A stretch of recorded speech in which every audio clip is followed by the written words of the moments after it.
What's up guys? So, nandito na naman tayo sa vlog natin guys, no? So, ito yung gagawin ko ngayon is babalatan ko yung saging guys, kasi pritohin natin yan. So, yan po guys, oh.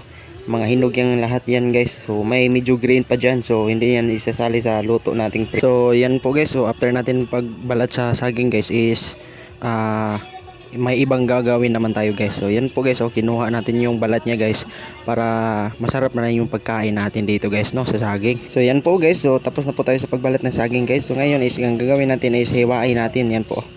So para maging dalawa po siya and para hindi siya baga guys ba sa pagkain natin. At sa pagluto naman kailangan may slice natin siya para tauhay yung pagluto natin sa pritong saging guys. Yan po guys, so ginawa ko guys, oh, hiniwa ko. So yun guys, tapos na po tayo sa pag-slice. So ngayon ang gagawin natin is magprito na po tayo guys. So ayan po yung lahat na ginawa kong saging guys. So edible lang yung gagamitin natin, o mantika pala. So walang ibang gagamitin, mantika lang. Yan po guys, oh. Yan. Yung iba is gumagamit sila ng latik, or tawag dyan is brown sugar, so para may laman yung saging guys. So sa akin is edible lang, sulit na.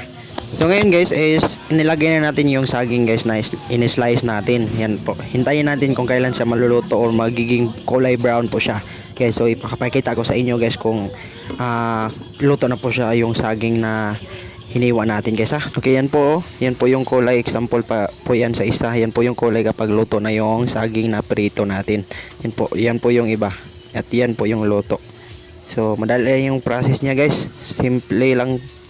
Bumili lang kayo ng hinog na saging. So yun, balatan nyo and then kayo na bahala kung ano yung gagawin nyo. Lagyan ba nyo ng brown sugar, or so kayo na bahala kung ano yung gagawin nyo sa lutong saging guys, ha. So yan na po guys, tapos na po tayo sa pagluto ng pritong saging guys. So bago lang po kayo sa YouTube channel ko, so paki-subscribe lang po guys, no. Salamat, and paki-follow nan din para more updated kayo. Salamat.